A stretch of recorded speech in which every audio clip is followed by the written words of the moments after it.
Hello बच्चों, कैसे हाल चाल है बच्चों। पढ़ाई वढ़ाई सब बढ़िया मस्त चली बेटा। तो बच्चों हम लोग पावर सीरीज के अगले वीडियो में बेटा आ चुके हैं। और बेटा बता दूं, इसके अलावा बहुत सारे वीडियो पावर सीरीज के जा चुके हैं, सबको देख लीजिए, नीचे लिंक दिया गया है। कॉम्प्लेक्स एनालिसिस के और भी अच्छे अच्छे वीडियो मैं अपलोड कर रहा हूँ, रियल के भी कर रहा हूँ, मैथ्स के टॉपिक करीब करीब बहुत सारे बेटा मैं अपलोड कर रहा हूँ।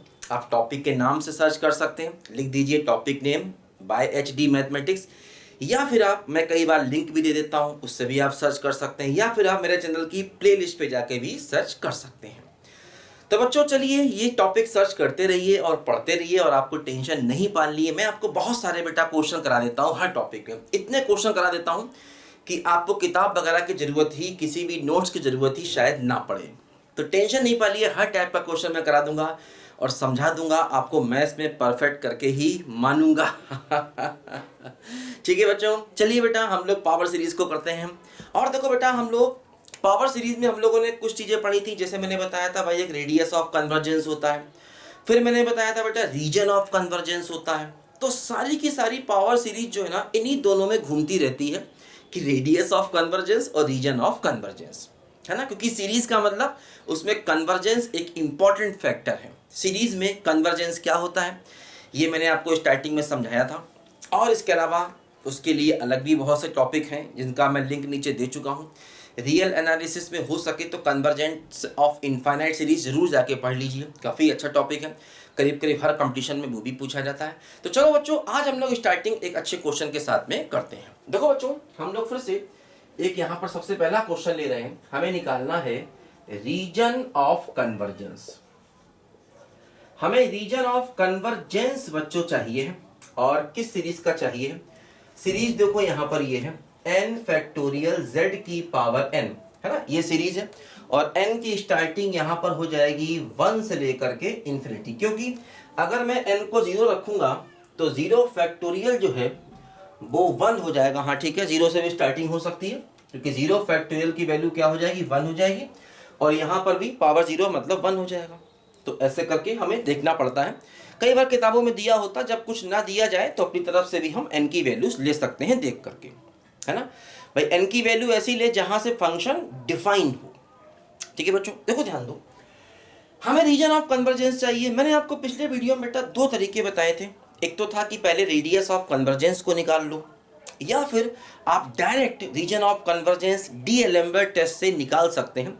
हालांकि डीएलेम्बर्ट टेस्ट भी हर जगह लग जाए जरूरी नहीं है, जहां पर वो फेल होगा वहां पर दूसरे टेस्ट सामने आएंगे, लेकिन हाँ 99% क्वेश्चन यहाँ पर डीएलेम्बर्ट टेस्ट से हो जाते हैं, है ना। देखो बच्चों, चलिए हम लोग रेडियस ऑफ कन्वर्जेंस की हेल्प से ही इसको करते हैं। देखो ध्यान देना, रेडियस ऑफ कन्वर्जेंस से हम लोग कैसे करेंगे। इसमें जो हमारा ए एन है, ए एन वो क्या है, एन फैक्टोरियल है। देखो ध्यान देना एक बात, जब हम रेडियस ऑफ कन्वर्जेंस निकालते हैं तो वहां पर ए एन लेते हैं। ए एन क्या होता है, जेड की पावर एन का कोफिशिएंट।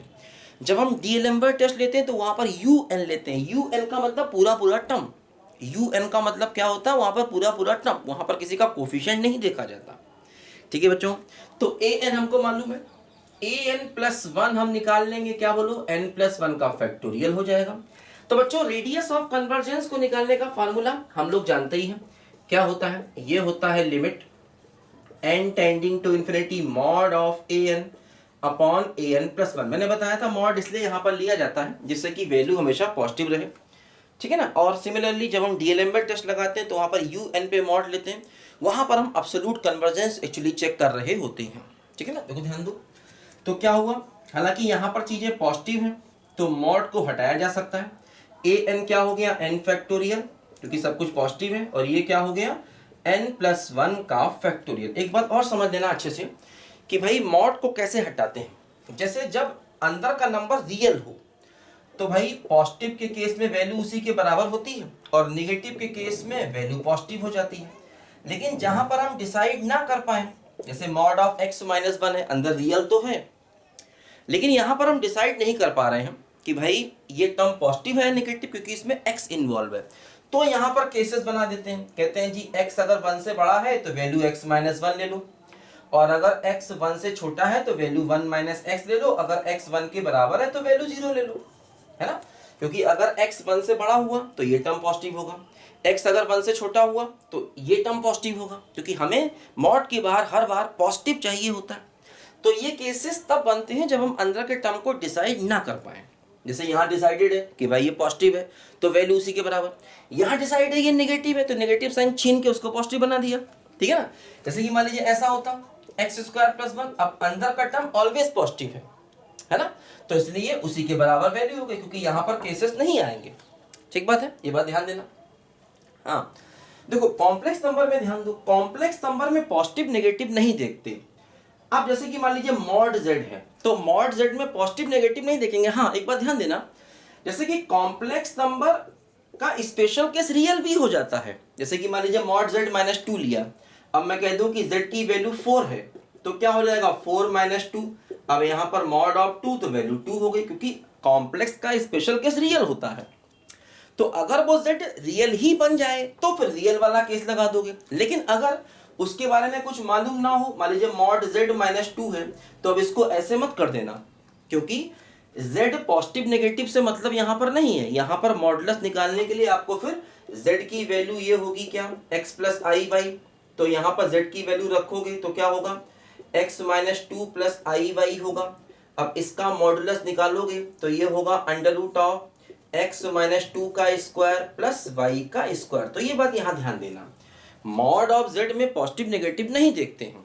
हाँ मॉड ऑफ रियल नंबर में पॉजिटिव नेगेटिव देखते हैं, लेकिन z का स्पेशल केस अगर रियल हो जाए, जैसे यहाँ पर देखो z को 4 ले लिया तो सब कुछ अंदर रियल ही हो गया, तो फिर यहाँ पॉजिटिव नेगेटिव को देखकर आगे की बात की जाएगी। लेकिन अगर z के बारे में कोई इन्फॉर्मेशन ना हो तो z की स्पेशल वैल्यू मतलब z की हम जर्नल वैल्यू लेंगे और उससे फिर हम यहाँ पर अपना मॉडुलस निकालते हैं, क्योंकि कॉम्प्लेक्स नंबर का मॉडुलस होता है √x² + y²। ये बात यहाँ पर ध्यान देना, मतलब रियल के मॉडुलस में ऐसे केसेस बना सकते हैं, लेकिन इसके मॉडुलस में ये केसेस नहीं बना देना, क्योंकि z > 2 या <2 ऐसा यहाँ पर कोई मतलब है ना। जो अपना कॉम्प्लेक्स नंबर होता है z, उसमें हम इनइक्वालिटी को डील नहीं करते हैं कभी भी। इनइक्वालिटी जो है वो सर्कल के फॉर्म में वहाँ डील होती है, ये बात ध्यान रखना है ना। हाँ ऐसा हो सकता है कि मॉड z -2 > 4 हो, तो फिर वो सर्कल के बाहर वाला पार्ट या अंदर वाला पार्ट वो चीज़ें सामने यहाँ पर आएंगी। लेकिन ये क्या चलता है, ये रियल नंबर पे चलता है, यहाँ सर्कल की बात नहीं करते, ये केवल रियल एक्सिस पे चलता है, क्योंकि ये रियल नंबर है। ये कॉम्प्लेक्स नंबर है तो पूरे कॉम्प्लेक्स प्लेन पे चलेगा, है ना। 1 सेकंड कोई नॉक कर रहा है, 1 सेकंड में मैं आया, परेशान मत होना, 1 सेकंड में आया। कौन है भाई, कौन है?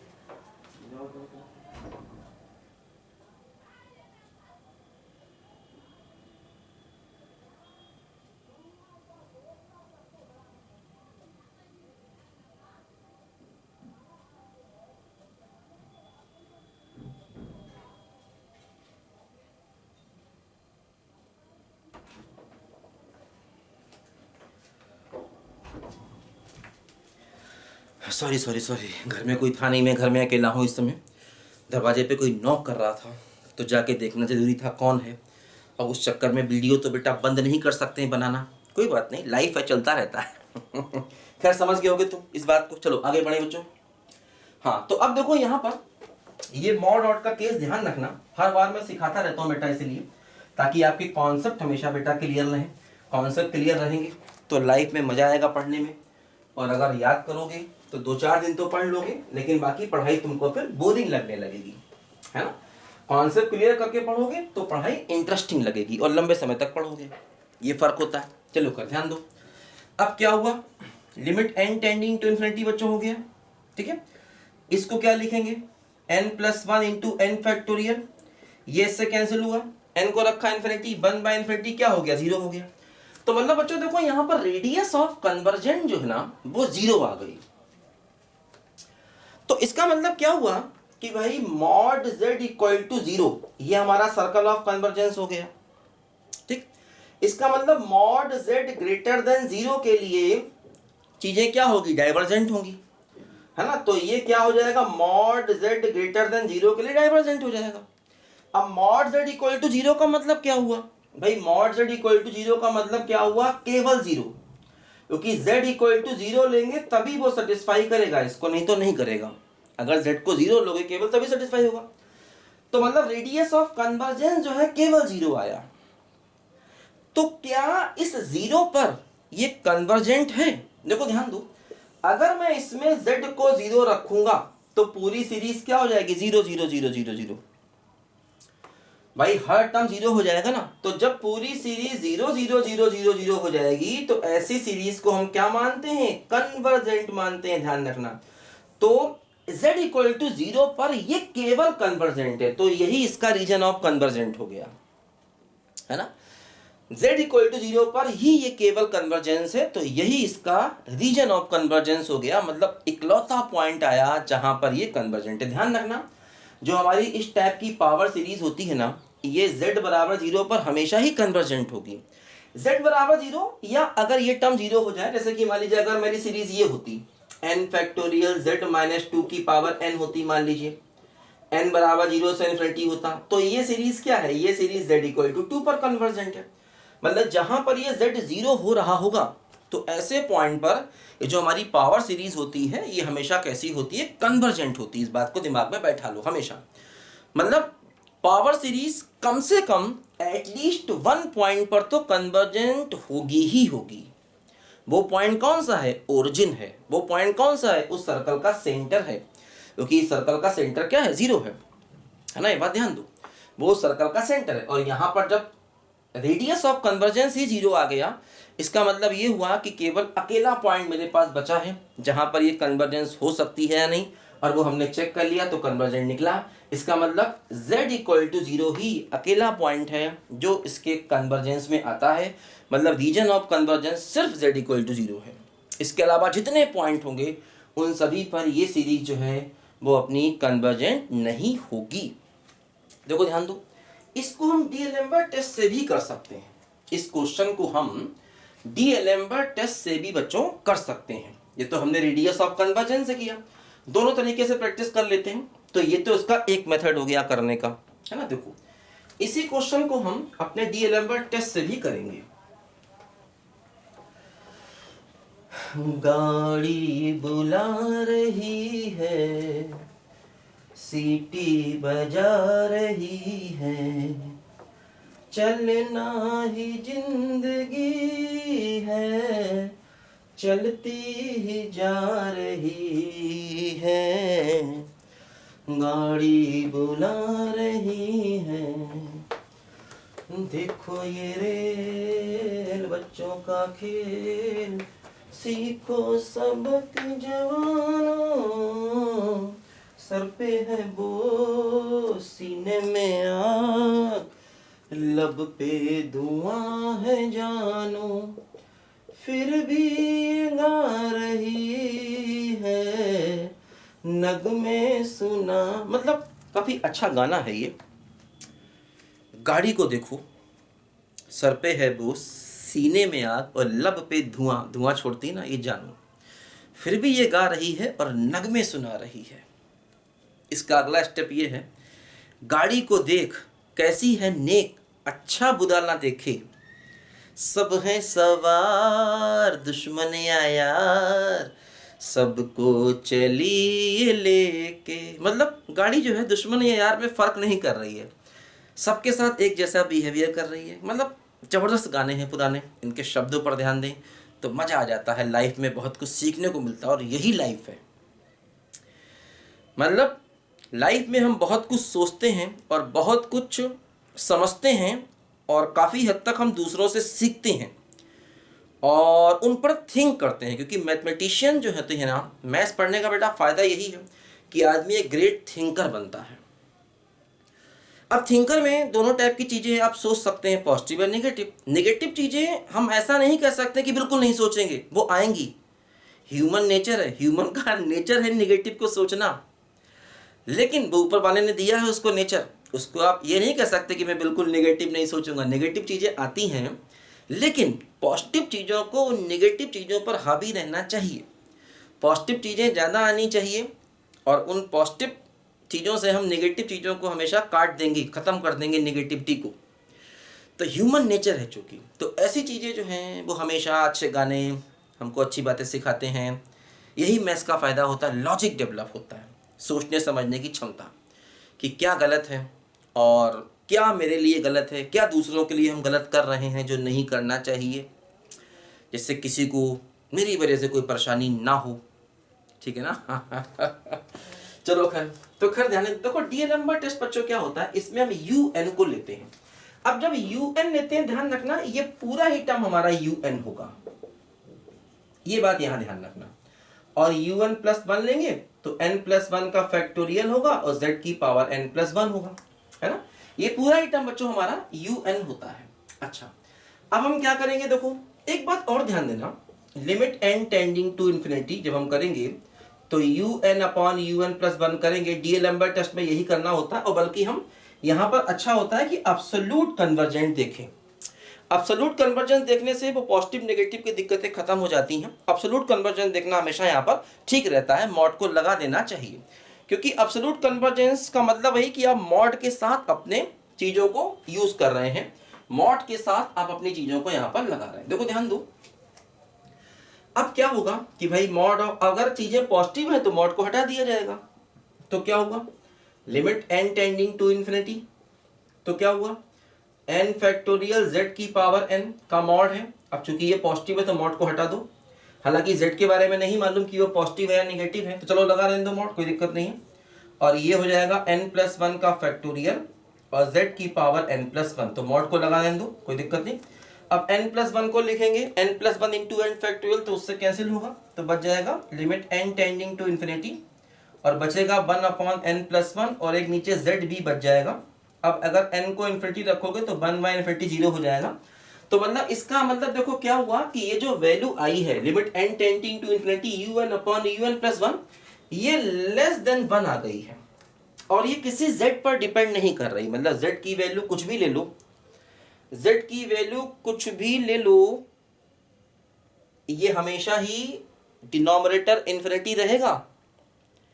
z कुछ भी ले लें, क्या ये डिनोमिनेटर हमेशा इन्फिनिटी रहेगा, क्योंकि 1 बाय इन्फिनिटी 0 का। हाँ एक दिक्कत है क्या, अगर z 0 हो जाए तो, अगर z 0 हो जाए तो ये 0 इंटू इन्फिनिटी बन जाएगा, वो 0 नहीं होता, वो फिर से अनडिफाइंड हो जाएगा।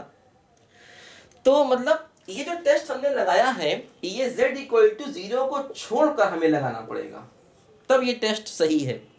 क्योंकि अगर z इक्वल टू 0 हुआ तो लास्ट में यहाँ पर हम चक्कर में पड़ जाएंगे, क्योंकि 0 इंटू इन्फिनिटी बन जाएगा, और वो इन्फिनिटी नहीं होता, वो 0 नहीं होता, वो अनडिफाइंड है, फिर उसको देखना पड़ेगा। अच्छा एक बात ध्यान रखना, डीएलएम्बर्ट टेस्ट जब भी हम लगाएं तो वहां पर ये जो पॉइंट है इसको छोड़कर ही लगाना है, क्योंकि उस पॉइंट पर दिक्कत वो करता है। जैसे कि मैंने पिछले वाले वीडियो में भी जो क्वेश्चन बताया था उसमें शायद z+2 का टर्म कुछ आया था, ध्यान देना, ऐसा कोई टर्म आया था, वहां पर भी हमें देखना चाहिए था, मैं देखना भूल गया था, मैं तुमको याद दिला दूं, उसको जाकर सही कर लेना। z+2 नॉट इक्वल टू 0 के लिए ही डीएलएम्बर्ट टेस्ट लगाना। उस सवाल में पिछले वाले क्वेश्चन की बात मैं कर रहा हूँ जो पिछले वीडियो में था, मुझे एग्जैक्टली याद नहीं, जैसे मैंने वीडियो खत्म किया मुझे याद आया, अरे यार ये पॉइंट अलग से देखना चाहिए जो सही तरीका है। तो हाँ अब देखो उसमें क्या होगा, जैसे कि मैंने z नॉट इक्वल टू 0 के टेस्ट लगाया और लेस देन 1 आया, और हम जानते हैं कि इसमें अगर ये वैल्यू लेस देन 1 आती है, अगर ये वैल्यू बच्चों यहाँ पर लेस देन 1 आती है तो हम क्या कहते हैं, हमारी सीरीज कैसी है, डाइवर्जेंट है। तो मतलब हमारा जो ये सीरीज हो जाएगी वो क्या हो जाएगी, डाइवर्जेंट हो जाएगी। किस वैल्यू के लिए, for all values of z, z की सभी वैल्यू के लिए, क्योंकि यहाँ z पर डिपेंड ही नहीं कर रहा, z कुछ भी लोगे ये लेस देन 1 आएगा, डाइवर्जेंट हो गया। लेकिन हाँ अब ये टेस्ट ही हम z नॉट इक्वल टू 0 के लिए लगा रहे हैं, तो मतलब z इक्वल टू 0 पर अलग से देखना पड़ेगा। और हमने देखा कि अगर हम z इक्वल टू 0 यहाँ पर लेंगे तो ये क्या होगा, सारे टर्म 0 0 0 हो जाएंगे, क्योंकि सबको 0 0 0 0 हो जाएगा, और वो सीरीज कैसी हो जाएगी, कन्वर्जेंट। तो मतलब z इक्वल टू 0 के लिए ये सीरीज कैसी है, कन्वर्जेंट, और z अगर 0 नहीं है, इसके अलावा कुछ भी है, तो ये सीरीज कैसी है, डाइवर्जेंट है, क्योंकि लेस देन 1 आ गया। तो यहाँ से ही वही रिजल्ट आया जो भी हमने रेडियस ऑफ कन्वर्जेंस से निकाला था। ध्यान देना पिछले क्वेश्चन में जब हमने डीएलएम्बर्ट टेस्ट लगाया था तो वहां पर भी z+2 नॉट इक्वल टू 0 के लिए डीएलएम्बर्ट टेस्ट लगाना था, और हाँ z+2 अगर 0 करोगे तो z इक्वल टू -2 होगा, और उस पर वो सीरीज कन्वर्जेंट होगी, क्योंकि वो सारे टर्म को 0 0 0 कर देगा। ये बात ध्यान देना, पिछले वाले क्वेश्चन में इसको अलग से लिखना, जब भी डीएलएम्बर्ट टेस्ट लगाएंगे जहां पर ये टर्म 0 हो रहा होगा उसको छोड़कर ही लगाएंगे, ध्यान रखना, है ना। और उस टर्म को अलग से डील करेंगे, जब अलग से डील करेंगे तो उस पर हमेशा वो कन्वर्जेंट निकलता ही निकलता है, वैसे हमेशा वो कन्वर्जेंट निकलेगा, क्योंकि जैसे ही टर्म आपका 0 हो जाएगा ये सीरीज 0 0 0 हो जाएगी, और 0 0 0 का मतलब वो इन्फानाइट तक सम करोगे तभी वो जीरो ही आएगा। 0 0 0 को इन्फानाइट तक सम करोगे तो वो जीरो ही आएगा, क्योंकि वो एग्जैक्ट जीरो है। अब इसमें भी बड़ी दिक्कतें होती हैं कई बार। जैसे कि मान लो अगर हम एक ये क्वेश्चन लें, n tending to infinity 1/n+1 1/n+2 up to and so on 1/n+n। अब देखो यहां पर तुम कहोगे सर n को इंफिनिटी रख दें तो सारे टर्म 0 0 0 0 0 हो जाएंगे। अब ये आंसर 0 आ जाएगा, लेकिन अब ये गलत आंसर है। तुम कहोगे सर यहां भी तो यही हुआ, सबको 0 0 0 करके सम किया तो फिर आंसर 0 आ रहा था। फर्क है, यहां पर जब आपने z को 0 लिया तो वो एग्जैक्ट 0 है, एग्जैक्ट 0। यहां पर क्या है, जब तुम n को इंफिनिटी ले जाओगे तो 1/this वो लिमिटिंग केस है, वो एग्जैक्ट 0 नहीं है। मतलब वो 0 के आसपास है, वो 0 के नियर अबाउट है। n टेंडिंग टू इंफिनिटी पर 1/n जो है 0 के आसपास है, तो वो अप्रोक्सीमेट 0 है। लिमिटिंग केस में हम 0 लिखते जरूर हैं, लेकिन वो कुछ ना कुछ उसकी बहुत छोटी पॉजिटिव वैल्यू होगी, और बहुत छोटी पॉजिटिव वैल्यू इन सभी की होगी, और उन सभी को जब आप ऐड करोगे तो रिजल्ट जरूरी नहीं कि 0 आ जाए। इसलिए इनफाइनाइट तक जाने वाली सीरीज में जब आप लिमिट पढ़ते थे, मैंने बताया था कि ऐसे डायरेक्ट आप लिमिट को नहीं निकालते हैं, इसको दूसरे तरीकों से करना पड़ता है। इनफाइनाइट तक जाने वाली सीरीज में मतलब ऐसा नहीं कि आप सीधे सीधे, हाँ इसमें एक बात और ध्यान दो, अगर ये टर्म फाइनाइट होते, जैसे कि मान लो अगर केवल 3 टर्म होते तो मुझे कोई दिक्कत नहीं है, क्योंकि 3 टर्म है, वहां पर n+n तक जा रहा है, वो n क्या है, इनफाइनाइट है। यहाँ तो केवल 3 टर्म है तो इसको 0 लिख लो, इसको 0 लिखो, कोई दिक्कत नहीं, ये 0 है, ठीक है, अप्रोक्सीमेट 0। वहां पर क्या था कि वो 1/n+n तक जा रहा था, तो उसमें नंबर ऑफ टर्म्स n थे। यहाँ पर नंबर ऑफ टर्म्स 3 हैं, फाइनाइट हैं, उसमें नंबर ऑफ टर्म्स वो जा रहे थे एक्चुअली n+n तक, तो नंबर ऑफ टर्म्स n थे, और n क्या है, इनफाइनाइट, तो वो इनफाइनाइट टर्म थे एक्चुअली। और इनफाइनाइट टर्म में हर टर्म अगर अप्रोक्सीमेट 0 अप्रोक्सीमेट 0 अप्रोक्सीमेट 0 हो, तो जरूरी नहीं है इनफाइनाइट चीजें अगर अप्रोक्सीमेट 0 हो रही हैं उनको सम करके आंसर 0 आ जाए। इसलिए वो गलत था और ये सही है, और यहां पर ये सही है क्योंकि ये तो एग्जैक्टली ही 0 है। इसलिए 0 पर ये सीरीज कन्वर्जेंट है, इसके अलावा सीरीज कन्वर्जेंट नहीं है। तो बेटा मतलब बता देता हूं जो भी इंपॉर्टेंट चीजें होती हैं, और आपके कॉन्सेप्ट हमेशा क्लियर रहे, है ना, इसी उम्मीद के साथ में बता देता हूं बेटा हर चीज। अच्छा हाँ, एक बात देखो बच्चों यहाँ पर और देखो, जैसे हम लोगों ने क्या किया था इस क्वेश्चन में, एक बात और समझो, देखो इंपॉर्टेंट निकल के आई है, वो ये हम लोगों ने एब्सोल्यूट कन्वर्जेंस चेक किया। मैंने बताया था, क्या बताया था तुमको, देखो मैंने कि अगर कोई सीरीज एब्सोल्यूट कन्वर्जेंट होती है, क्योंकि हम यहां पर डीएलएमबर्ट टेस्ट में इसकी हर सवाल में एब्सोल्यूट कन्वर्जेंस चेक करते हैं, हर बार फायदा रहता है थोड़ा सा। एब्सोल्यूट कन्वर्जेंस में मतलब कुछ अगर निगेटिव हुआ तो हट जाता है, और चाहे तो तुम एब्सोल्यूट ना चेक करो, बिना मॉड के लगा लो भाई। अगर आप मॉड ना लगाएं तो समझ लीजिए वो सिंपल कन्वर्जेंट हो गया, क्योंकि वही हमसे पूछा, हमसे रीजन ऑफ कन्वर्जेंस पूछा है, तो मतलब सिंपल कन्वर्जेंस पूछा है, एब्सोल्यूट नहीं पूछा, ठीक है। तो अगर आप मॉड ना लगाएं तब भी आंसर यही आएगा, और वो डाइवर्जेंट आ जाएगा, ध्यान देना।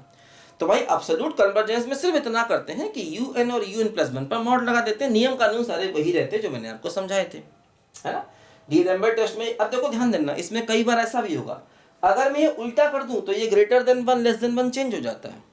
जैसे कि अगर मैं un+1/un कर दूं तो फिर उसमें लेस देन 1 पर कन्वर्जेंट हो जाएगा और ग्रेटर देन 1 पर डाइवर्जेंट हो जाएगा। दोनों तरीकों से ये चीजें किताब में लिखी गई, कंफ्यूज नहीं होना। मैंने un/un+1 लिया तो ये 0 आया, लेस देन 1 पर क्या हो गया, डाइवर्जेंट। अगर मैं un+1/un लेता तो ये इन्फिनिटी आता, और इन्फिनिटी का मतलब फिर वो ग्रेटर देन 1 होता, और ग्रेटर देन 1 पर तब भी वो क्या होता, डाइवर्जेंट होता, क्योंकि लेस देन 1 और ग्रेटर देन 1 के रिजल्ट इसको ऊपर नीचे करने से बदल जाते हैं।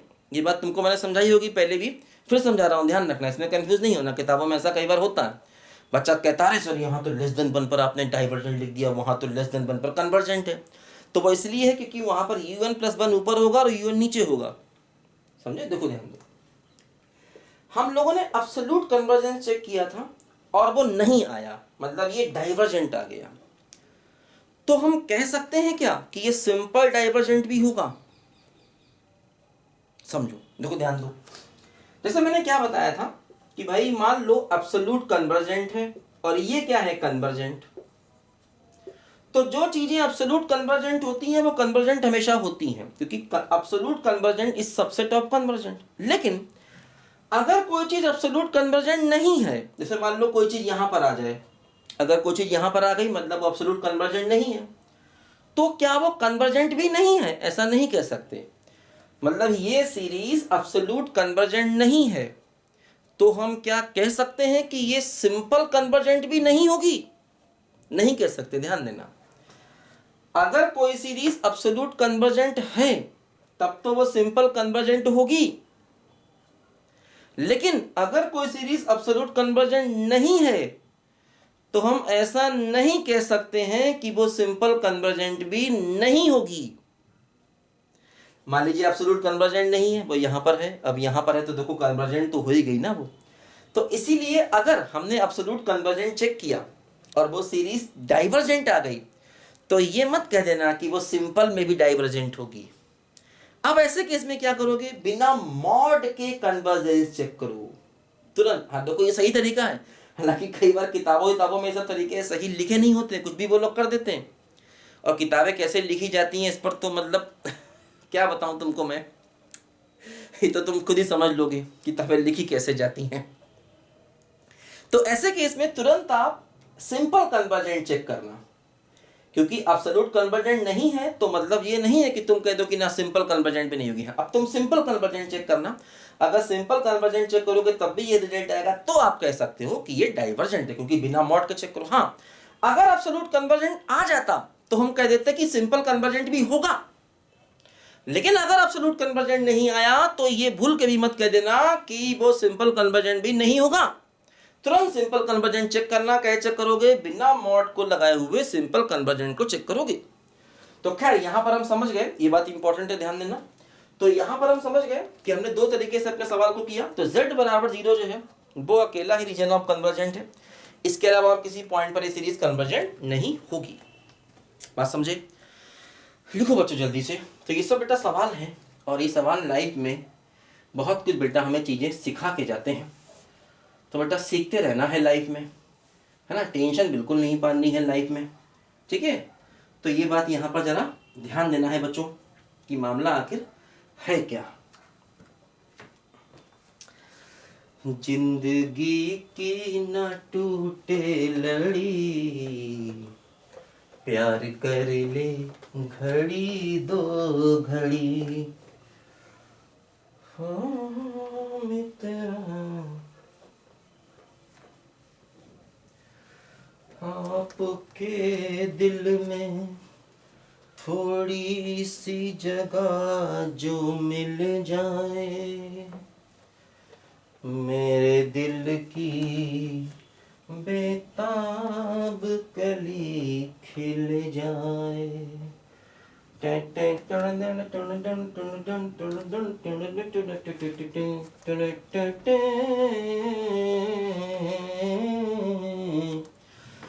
दीवाने हैं दीवानों को ना घर चाहिए, ना घर चाहिए, मोहब्बत भरी एक नजर चाहिए, नजर चाहिए।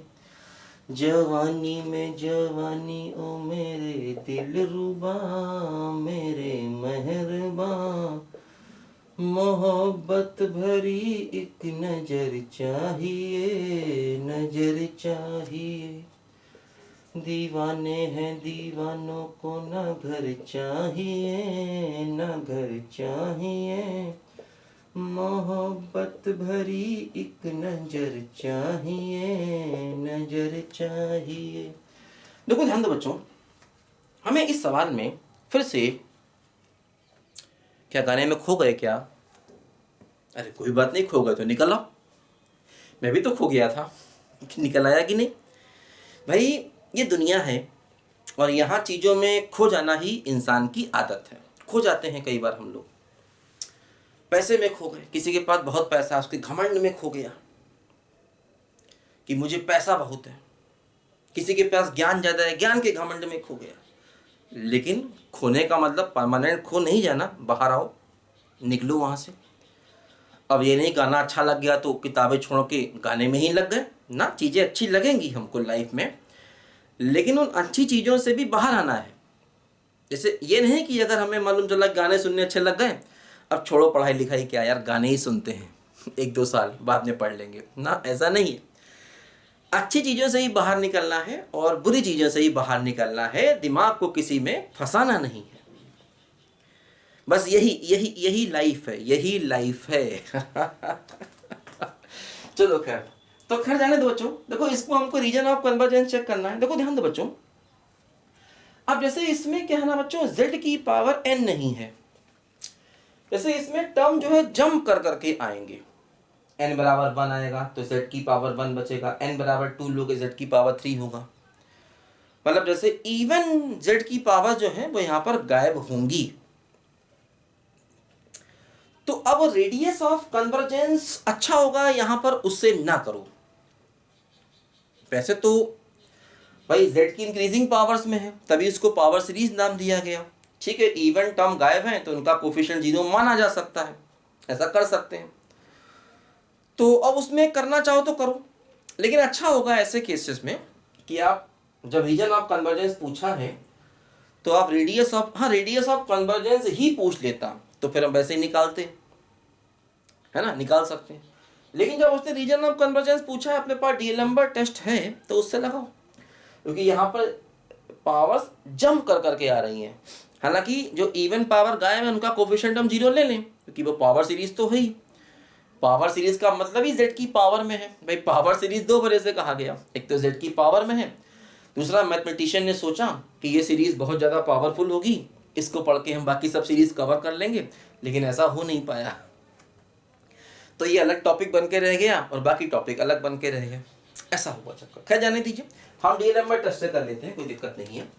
तो कैसे करना है डीएलएम्बर्ट टेस्ट से, देखो कि हम सबसे पहले तो z बराबर 0 को अलग डील कर लें।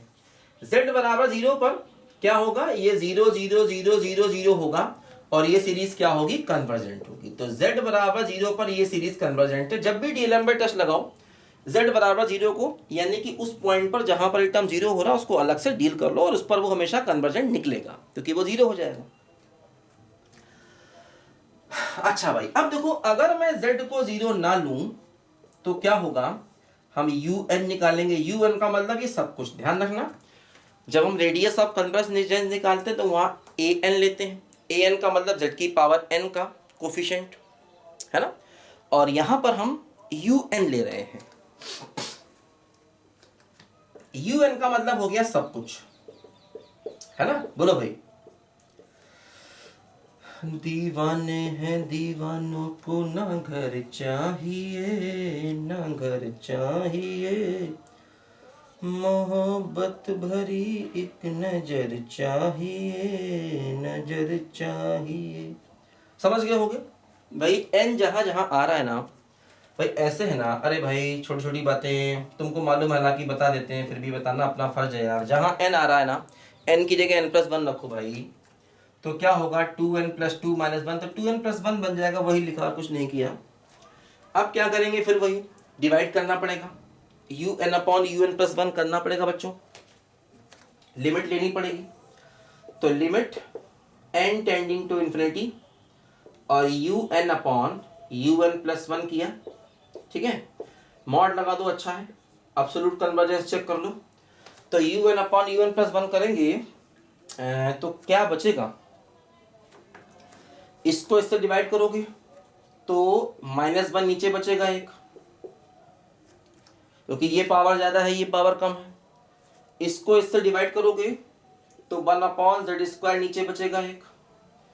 इसको इससे डिवाइड करोगे तो 2n+1 का फैक्टोरियल ऊपर जाएगा और 2n-1 का फैक्टोरियल नीचे आएगा। अब फिर वही काम करोगे क्या, अब देखो यहाँ पर मॉड लगाया हुआ है ना, तो इसलिए नेगेटिव चीज पॉजिटिव हो जाएगी। अब यही अगर मॉड नहीं लगाते तो मामले उल्टे पड़ जाते, रिजल्ट उल्टा आ जाता, है ना। तो क्या हो जाता, 1/z² है, इसको लिखेंगे 2n+1 और 2n, और बाकी फिर वो 2n-1 का फैक्टोरियल आएगा, वो उससे कैंसिल हो जाएगा। आप समझते हो बाकी चीज़ों को। अब आप n को रखोगे इन्फिनिटी, अब मॉड था इसलिए नेगेटिव हट गया, तो n को रखा इन्फिनिटी, नीचे 0 z है और z 0 नहीं है, इसलिए पूरी वैल्यू इन्फिनिटी आ गई। अब ध्यान दो, अगर आप यहाँ पर मॉड नहीं लेते ना तो ये रिजल्ट -इन्फिनिटी आता, फिर -इन्फिनिटी आता तो वो <1 में काउंट हो जाता। बस समझ गए, ये दिक्कत थी। तो यहाँ पर क्या हुआ, देखो रिजल्ट इन्फिनिटी आया तो >1 में ये काउंट हो रहा है, और >1 में इसके काउंट होने का मतलब बच्चों ये हो गया है कि ये सीरीज कैसी हो गई है, कन्वर्जेंट हो गई है, कन्वर्जेंट हो गई है ना। तो यहां पर बच्चों ध्यान दीजिए, ये सीरीज एब्सोल्यूट कन्वर्जेंट हो गई है। और ध्यान रखना, अब दिक्कत ये होगी, तुम कहोगे सर एब्सोल्यूट कन्वर्जेंट ना चेक करें, सिंपल कन्वर्जेंट चेक करें। चूंकि क्या होता है, डीएलएम्बर्ट टेस्ट में जब हम कन्वर्जेंस चेक करते हैं तो वहां पर एक कंडीशन होती है, सीरीज पॉजिटिव टर्म की होनी चाहिए। ये बात पता नहीं तुमको मैंने बताई कि नहीं बताई, हालांकि जब कन्वर्जेंस ऑफ इनफाइनाइट सीरीज पढ़ाया था वहाँ मैंने बताया था, तो ये बात समझ लो अच्छे से, अब समझ लो, कोई बात नहीं। डीएलएम्बर्ट टेस्ट में जो un/un+1 वाला है, इसमें वो टेस्ट तभी काम करता है, बल्कि ये होता है ना कि जितने भी टेस्ट होते हैं ये कन्वर्जेंस चेक करने